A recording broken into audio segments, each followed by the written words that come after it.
Rosie. Hi, welcome to little communique and calendar action. New moon, dream it, be it. And look at the date range of April 16th to the 18th, 2026. And I'm your host, Mary-Laurence Bevington. All right, off we go. Welcome. A little less conversation, a little more space for the tension continues to grow. Lots coming at us right now, pulls us off our feet sometimes. You can see it. I have a really beautiful photograph licensed by Unsplash and JF Brou captured it at Lake Louise. The dog reminds me so much of my Molly Brown dog, who happens to be doing her doggo yoga beside me while my other dog meditates on the couch. They're actually both kind of in sacred naps right now. All right, let's carry on. Carry on my wayward son. Quote, new beginnings are often disguised as painful endings. Unquote. Lao Tzu. It's funny when I chose that quote, it felt a little less ominous, but it has a bit of an ominous feel, doesn't it? All right, remember we co-create our realities. So if we don't want ominous, we can invite whatever the opposite of ominous is. I'm already going off piste. Okay, back to the script. New moon, timing, conditions, recommendations, and more. All happens April 17th, 27 degrees, 28 minutes of Aries, exact at 7:52 a.m. All times Eastern Daylight Time, GMT, minus 5 hours. April 17th is a 22 day, a master number that supports the pursuit of excellence. 22 is a master, so we tend to sort of hold that 22, but it ends up ultimately becoming a 4 as well. 2 plus 2 equals 4. Ruled by Mars, Aries. A 30-degree wedge of the compass rose sparks, stokes, and otherwise lights our fire. Because Mars rules Aries, he also presides over this new moon. Inviting in water will feel good, as the felt sense of this time may be hot and dry.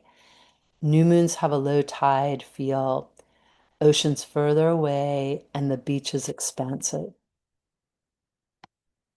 Also, metaphorically, within a new moon phase, the nectar's drained from our crown chakras. Sip water, add a tiny bit of sea salt and electrolytes to your cup. Meditate through your day, dream your tomorrow, be who you are becoming. Have future you to tea. What attitude, vibes, clothes, conversations do you observe with future you? I'm just going to add that little bit in. If you've been following for a little bit, you'll probably notice I have a way of editing as I go because I love to reread and refine and all that fun stuff. Okay, let's carry on.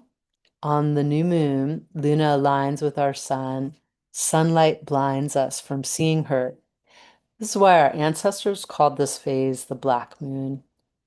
Our primordial memories tend to spike as she rides out on the tide, disappearing with our sun. We wonder, will she return?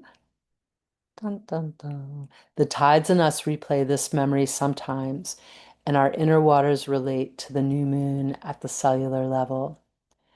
Biologically, we're largely liquid, and so these inner waters are in fact many fluids coursing within our cells and between our cells. Arterial blood pulsing from our hearts, venous blood meandering back to our hearts, synovial fluid in our joints, a playful flow, capillary fluid for gas exchange, tiny but mighty. So capillary, we're going down to like single cells here. Like these are itty bitty. There's this little place called the iso ring between the capillaries where the gas exchange actually happens, but this is a fluid. sort of like a kind of a groovy and really vital fluid for the oxygen carbon dioxide exchange to happen. And it's how we connect to the plant life on the planet. My Molly Brown's having a dream right now. She's making all kinds of noises, but you probably can't hear them. Lymphatic fluid targeting foreign energy, clear, precise. And my favorite of all of our fluids, cerebrospinal fluid bathing our spines and minds, celestial.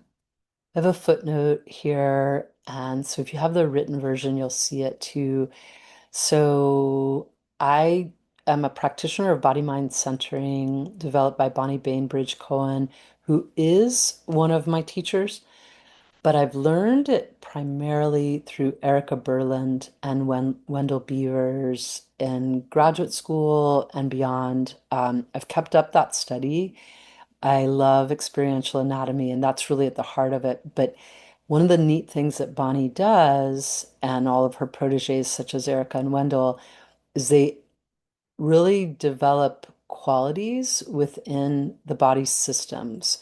So that's why when I say things like the venous blood meandering back to our hearts, so that's this gentle deoxygenated blood in the blue veins in our body, and the quality of it is kind of more chill, where the arterial blood is a little bit like a rap song, less of a melody, more of a beat with some bass pulsing from our hearts.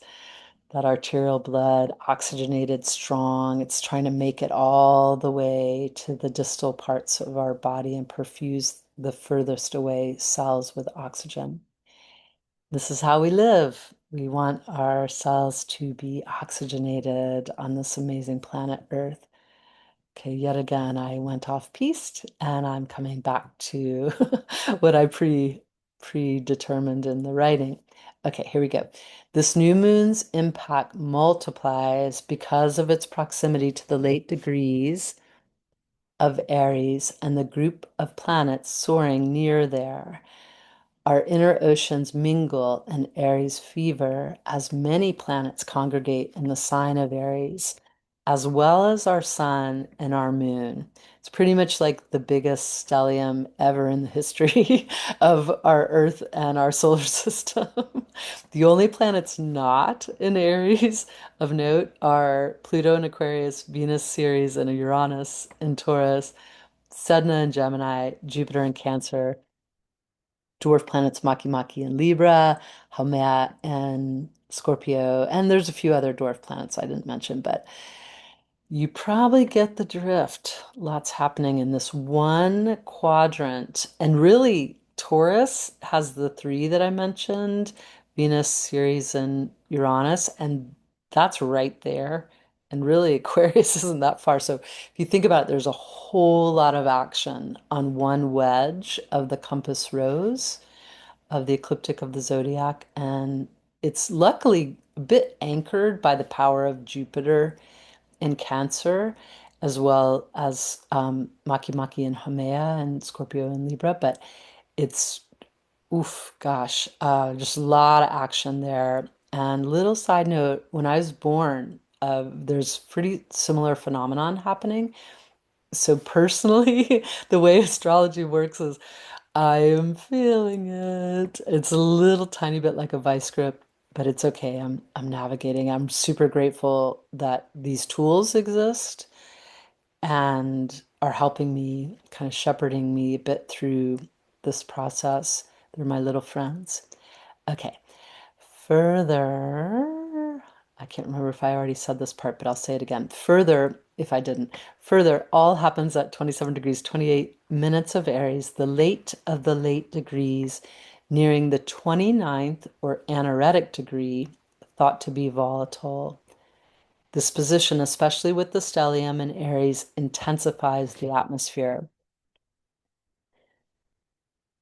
Let's shift a tiny bit here. So two aspects within the new moon energy that give me pause are Luna squaring Pluto a few hours after the heights of the new moon and a sextile with Mercury and Pluto the next day.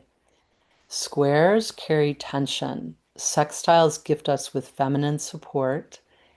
Luna often appeals to our emotions, Pluto to transformation, and Mercury to our minds. All this happens under the influence of the new moon still in play. I'm asking the square to help me release, and I'm inviting the sextile to infuse clarity into my thoughts. How will you navigate these energies? You can write about it in your journal, dance about it, sing about it, whatever suits. Another quote for you, quote, "It's a new dawn, it's a new day, it's a new life for me," unquote. And it's, I'm not going to keep singing. Okay, that was really popularized by Nina Simone, the amazing Nina Simone, in 1965.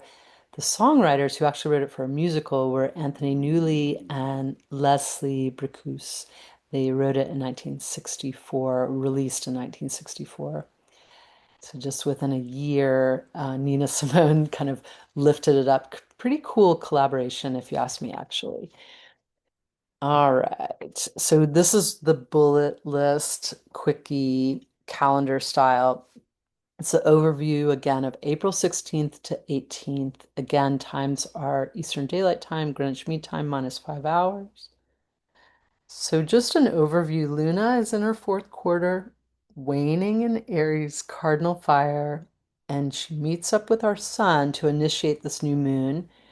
And then it moves right into first quarter phase, new lunar month, immediately waxing, void of course as well. So the exact point of the new moon is 7:52, and she'll be void of course until 11:58 a.m. So, you can do the math on that, about 4 hours, close to, and ingresses into Taurus's fixed Earth after that. So if you do the math there too, for the next Kali, Luna's going to meet up with the bodies that are in Taurus right now, including pretty biggies, Venus and Ceres and boy, Uranus. I'll tell you what, Uranus is late in that anaretic zone of Taurus right now. He's fixing to go into Gemini on the 25th of April. All right, here we go. April 16th to the 17th, Luna's interacting with everyone in Aries. You remember the stellium, Neptune, Mars, Mercury, Saturn, Eris, Chiron, our sun. FYI, I actually love to repeat myself because I've done these experiments on memory, and it's sort of astonishing when a lot of us are receiving information verbally, we catch a portion of it. And it's partly why, if you're a little bit like me, you might rewind and then fast forward and, re-listen to things or reread. If you're reading a paper book or something like that, you turn the pages backwards.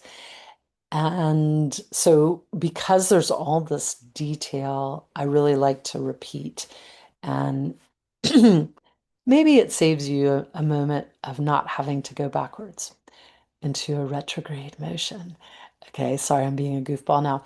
April 16th, Mars sextile. That's a 60-degree aspect, Pluto at 2:56 p.m. April 16th, Mercury conjunct 0-degree aspect, Neptune at 10:01 p.m. So I'm only doing the aspects with Luna when they're on the new moon and the full moon now. April 17th, that new moon day, 27 degrees, 28 minutes of Aries at 7:52 a.m. So Luna and our sun will be at a 0-degree aspect. They're conjunct at that exact moment. Same day, Luna semi-sextiles, that 30-degree aspect, which is kind of wonky feeling. It's a little awkward. And she does it with Uranus, Neptune, Mercury, Mars, Saturn into the next day for the Saturn part. So that'll be day after.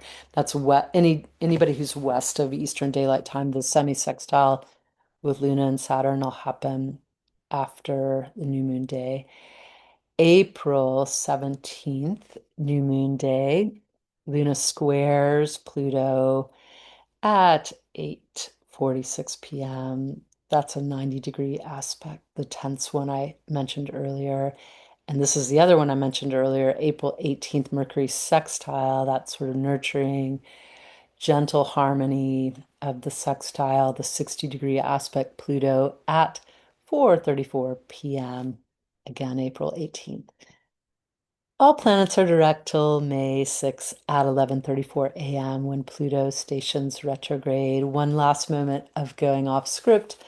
I've been mentioning this a lot because I'm doing a personal central nervous system mending, allowing myself circadian rhythm, promotion, relaxation, sacred napping, slowness, all of the above, even as the planets are direct. And this is my long-term pursuit of training for these times and just being quite in the ready with a central nervous system treatment. And really, we're healthiest when our central nervous system is pliable, so we can move between the polarities with ease, alignment, and directly. So we can go from parasympathetic to sympathetic when needed. Somatic nervous system, the digestive, feeling parts of us, to the autonomic nervous system that is going to take us into automaticity in case we need to be alert. Something happens, we've got to be alert because it's going to save our lives. Or we don't have to be alert, we can chill out. So, very, very brief explanation there, but I think that most of you get the drift on that one. All for now, friends, till tomorrow, and in carrying the light. So much thanks for being here, and big thanks to folks who've lifted me up. There's so many of you. The ones I'd just like to name right here are Alex, Adub, Deanna, Ginger, Jude, Kelly, KM, Lara, Laura M, Lazardsky, Marnie, PJ, Peggy, Terry, and Cheryl's. And my big friend in my little astrology journey is Llewellyn's Aspectarian and Ephemeris. It's a daily for 2026. And I use the one 2025 and 2027 too, but I mostly use 2026. All right, let's call it and scoop up boo yada yada yada doo doo da